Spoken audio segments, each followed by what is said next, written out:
Favourite chemistry होगा, किसी का फेवरेट मैथ्स हो सकता है, किसी का फेवरेट फिजिक्स हो सकता है, बट जो भी आपका फेवरेट है उसका जो सेफ स्कोर है 99 परसेंटाइल को पहुंचाने का, वो है इसी क्वेश्चन में आपको डाउट आता है, पढ़ते टाइम लग रहा है कि नहीं मुझे तो क्लिक नहीं कर रहा है, तब सीधा आप उसका थ्योरी जाओ। नहीं को मतलब don't waste your time on theory.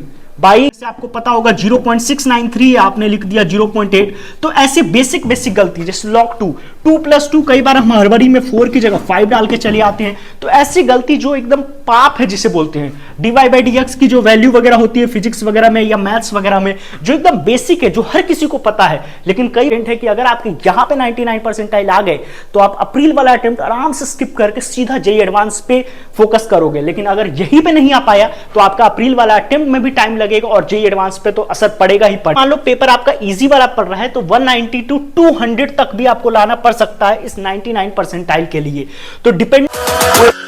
So hello everyone, so this is Mrityunjay और सबसे पहले तो आप सभी लोगों को हैप्पी न्यू ईयर, क्योंकि ये नए साल का सबसे पहला वीडियो है।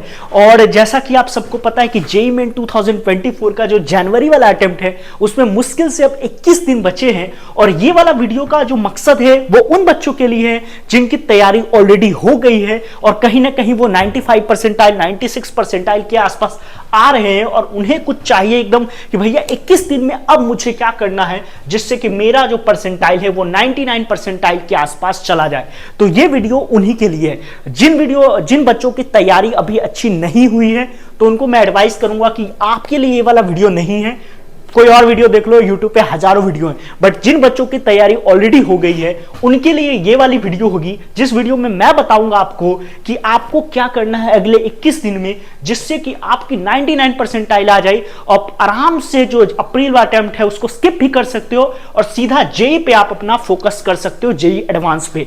तो बिना टाइम वेस्ट किए हुए चलते वीडियो पर स्टार्ट करते हैं कि जेईई मेन 2024 सबसे पहले हम सबको पता है कि जो 24 ऑफ जनवरी से ऑलरेडी स्टार्ट है, और हमें इसमें बात करना है कि वो कौन से चीज होंगे, वो क्या काम करने होंगे, क्या डूज एंड डोंट होंगे जिससे हमारा 99 परसेंटाइल आ जाएगा। तो सबसे पहले हमने जो लिखा है फर्स्ट नंबर पॉइंट पे कि what should be the safe score, ये 160 से 170 अगर पेपर का शिफ्ट मान लो टफ हो जाता है तो आपको यहां पे आना है 160 टू 170। और अगर मान लो कि पेपर, क्योंकि कई सारे शिफ्ट्स में होता है, तो अगर मान लो पेपर आपका इजी वाला पड़ रहा है तो 190 टू 200 तक भी आपको लाना पड़ सकता है इस 99 परसेंटाइल के लिए। तो डिपेंडिंग ऑन द शिफ्ट की टफनेस कितनी है उसके अनुसार आपका सेफ स्कोर जो है वो बदल जाएगा। अब जैसे कि जो जेईई मेन का पेपर होता है, आप सबको पता है 3 सब्जेक्ट्स आते हैं उसमें, फिजिक्स आते हैं, केमिस्ट्री आते हैं, मैथ आते हैं। मैं ये नहीं कहूंगा कि आपका फेवरेट केमिस्ट्री होगा, किसी का फेवरेट मैथ्स हो सकता है, किसी का फेवरेट फिजिक्स हो सकता है, बट जो भी आपका फेवरेट है उसका जो सेफ स्कोर है 99 परसेंटाइल को पहुंचाने का वो है 70। और जो आपका मॉडरेट में है कि हाँ भाई आता है मेहनत करके हो जाएगा, वो है आपका मॉडरेट, उसमें आप लगभग 60। और जो आपका टफ है, ज्यादातर बच्चों के लिए मैथ होगा, क्योंकि मैथ लेंदी भी होता है, टफ भी होता है, जिससे बच्चे भागते हैं, तो उसमें एटलीस्ट आपके 40 आने ही चाहिए। तो ये सेफ स्कोर रहा कि ओवरऑल ये सेफ स्कोर रहा आपका सब्जेक्ट वाइज, मैंने इसको तोड़ दिया है। अब तीसरा इंपॉर्टेंट, सबसे ज्यादा आपको पता है ऑलरेडी आप दे रहे होंगे, mock test. Mock test are very important as far as JEE main is considered और जेईई एडवांस और रैदर कोई भी exam is considered, because mock test ये एग्जाम की रियल फील दिलाता है। वैसे तो इस मॉक टेस्ट को हम कभी भी दे सकते हैं, जहां तक मुझे आइडिया है कि हर कोचिंग वाले यही करते हैं, बट मॉक टेस्ट को जिस पर्टिकुलर टाइम में जेईई मेन का एग्जाम होता है, अगर उसी टाइम में आप मॉक टेस्ट को देते हो तो इससे बेटर कुछ भी नहीं हो सकता। और इसकी एनालिसिस ऑन द स्पॉट होनी चाहिए, सिर्फ मॉक टेस्ट देने से कुछ नहीं होगा, उसका एनालिसिस करना बहुत ज्यादा जरूरी है। और एनालिसिस करके अगले जब मॉक टेस्ट में जाएं तो सेम गलती को हम ना रिपीट करें। मान लो ऑर्गेनिक रिएक्शन मैकेनिज्म का कोई क्वेश्चन आया और मान लो मेरी वहां पे गलती हुई, मुझे पता चल गया अल्काइल हाइड्राइड में ये प्रॉब्लम आ रहा है, अगले जब पेपर हम दे तो उसमें सेम क्वेश्चन गलत ना करें, ये हमारा सबसे पहले ख्याल होना चाहिए। नंबर 4 इज सिली मिस्टेक्स, जो अगर आपको 99 परसेंटाइल तक पहुंचना है गाइस, अगर पास होना है, जेईई एडवांस के लिए क्वालिफाई करना है, तब तो ये सब चल जाएगा। बट अगर आपको 99 परसेंटाइल लाना है तो किसी भी हालत में आप सिली मिस्टेक को मतलब यू कांट टेक इट मतलब ग्रांटेड के लिए ले ही नहीं सकते कि हम सिली मिस्टेक्स में कुछ गलतियां ऐसी हो सकती है, लाइक log 2 की वैल्यू जैसे आपको पता होगा 0.693 आपने लिख दिया 0.8, तो ऐसे बेसिक गलती जैसे log 2 2+2 कई बार हम हड़बड़ी में 4 की जगह 5 डाल के चले आते हैं, तो ऐसी गलती जो एकदम पाप है जिसे बोलते हैं। dy/dx की जो वैल्यू वगैरह होती है फिजिक्स वगैरह में या मैथ्स वगैरह में, जो एकदम बेसिक है, जो हर किसी को पता है, लेकिन कई बार हम गलती कर देते हैं। आई वुड बी सेइंग कि आप पेपर पे हालांकि 10 सेकंड ज्यादा लग जाए बट पेपर पे सॉल्व करके ही किया करो, तो आपकी सिली मिस्टेक्स जो होगी वो कम से कम होगी। नंबर 5 पे मोस्ट स्कोरिंग टॉपिक्स। हालांकि ये वाला वीडियो में मैं ये नहीं बता रहा कि ये स्कोरिंग टॉपिक्स, ऑलरेडी मैंने फिजिक्स केमिस्ट्री मैथ तीनों के लिए जो स्कोरिंग टॉपिक्स थे लास्ट के ईयर्स के एनालिसिस के अनुसार उसको मैंने ऑलरेडी बना दिया है, तो वो वाला वीडियो आप चेकआउट कर सकते हो। बट आपको प्रायोरिटी और डीप्रायोरिटाइज करना आना चाहिए कि अब हमारे प्रायोरिटी वो टॉपिक्स पे ज्यादा टाइम हमें इन्वेस्ट करना है जो ज्यादा स्कोरिंग है। ऐसा टॉपिक जिससे क्वेश्चन ही नहीं आ रहे हैं उसको हम हालांकि पढ़े जा रहे हैं, आई नहीं कंक्लूड इतना टफ टॉपिक है तो उसको डीप्रायोरिटाइज करना होगा, क्योंकि हालांकि 1 या 2 क्वेश्चन आएंगे बहुत हार्ड होंगे, तो आपको देखना पड़ेगा कि स्कोरिंग कौन से टॉपिक्स हैं और उनको हमें पढ़ना है। जो डिलीटेड टॉपिक्स हुए हैं उसको प्लीज अभी हाथ ना लगाएं। हालांकि पी ब्लॉक में कई लोगों को कंफ्यूजन है कि वो पूरा हटा दिया गया है या पूछ सकते हैं, तो उसके बारे में हम बाद में बात करेंगे। बट प्रायोरिटी और डीप्रायोरिटी करना बहुत ज्यादा जरूरत है अगले के 21 दिनों में। छठा पॉइंट, एनसीईआरटी। आपको पता है NCERT is like the Bible of for the student. आपको जो कुछ भी उसमें है ना लिखा वो सब कुछ आपको याद होना चाहिए, और फॉर्मूला शीट आपको बनाना चाहिए। फॉर्मूला शीट फिजिक्स और मैथ्स में बहुत ज्यादा यूजफुल होते हैं। अब फॉर्मूला शीट को भी रिवाइज करने का तरीका है, हर सब्जेक्ट के 5-5 चैप्टर्स आप हर दिन चूज करो और उसको हर टाइम रिवाइज करते जाओ, तो जाकर के आपको फॉर्मूला शीट, जितना अच्छा आपका फॉर्मूला पे कमांड होगा आपके 40% मार्क्स तो ऑलरेडी आ जाएंगे, और इसमें सिली मिस्टेक्स जो अभी तक हो रही है उसके होने के चांसेस काफी कम हो जाएंगे। नहीं तो आपको dy/dx, डिफरेंशिएशन, इंटीग्रेशन के फॉर्मूला नहीं आ रहे हैं तो सिली मिस्टेक्स तो भर भर के होगी। तो फॉर्मूला शीट जो कुछ भी आपने बना लिया है उसको अब से रिवाइज करना बहुत ज्यादा इंपॉर्टेंट है।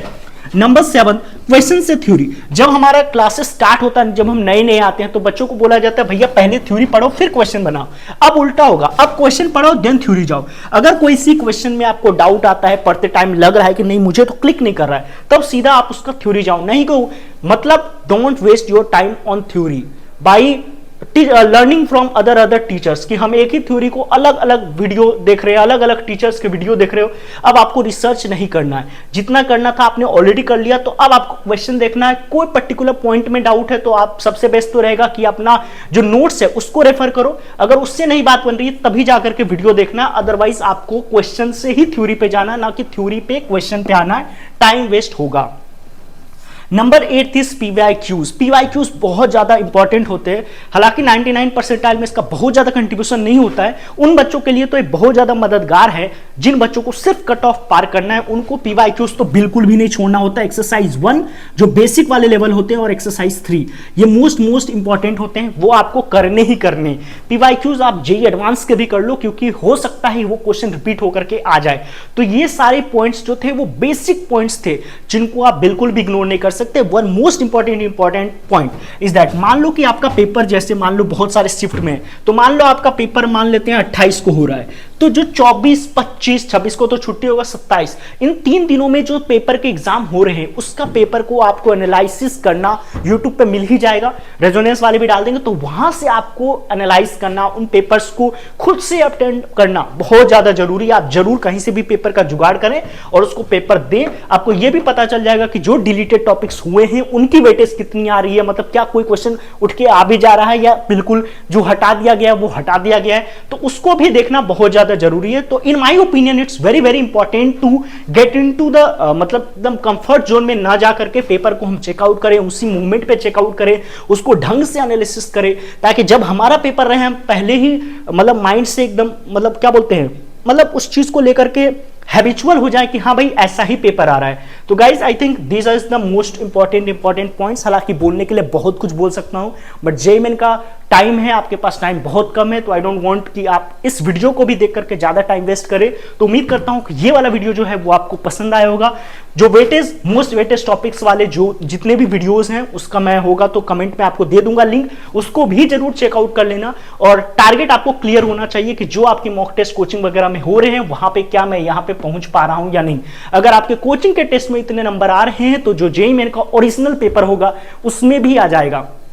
और ये बहुत ज्यादा इंपॉर्टेंट है कि अगर आपके यहां पे 99 परसेंटाइल आ गए तो आप अप्रैल वाला अटेम्प्ट आराम से स्किप करके सीधा जेईई एडवांस पे फोकस करोगे। लेकिन अगर यहीं पे नहीं आ पाया तो आपका अप्रैल वाला अटेम्प्ट में भी टाइम लगेगा और जेईई एडवांस पे तो असर पड़ेगा ही पड़ेगा। इवन बोर्ड के लिए भी आपको टाइम फिर नहीं मिल पाएगा। तो उम्मीद करता हूं कि आप ये वाला जो पेपर है उसी में 99 परसेंटाइल ले आओगे, उसी में कॉम्पिटिशन कम होता है और नए साल में आप नई शुरुआत कर रहे होगे। तो गाइस, अगर ये वाला वीडियो पसंद आए तो प्लीज इसे लाइक, कमेंट और शेयर कर देना। चैनल पे नए हो और जेईई मेन से रिलेटेड ऐसे ही वीडियोस चाहिए तो सब्सक्राइब कर देना। तो मिलते हैं किसी नेक्स्ट वीडियो में, तब तक के लिए okay bye, thank you and love you.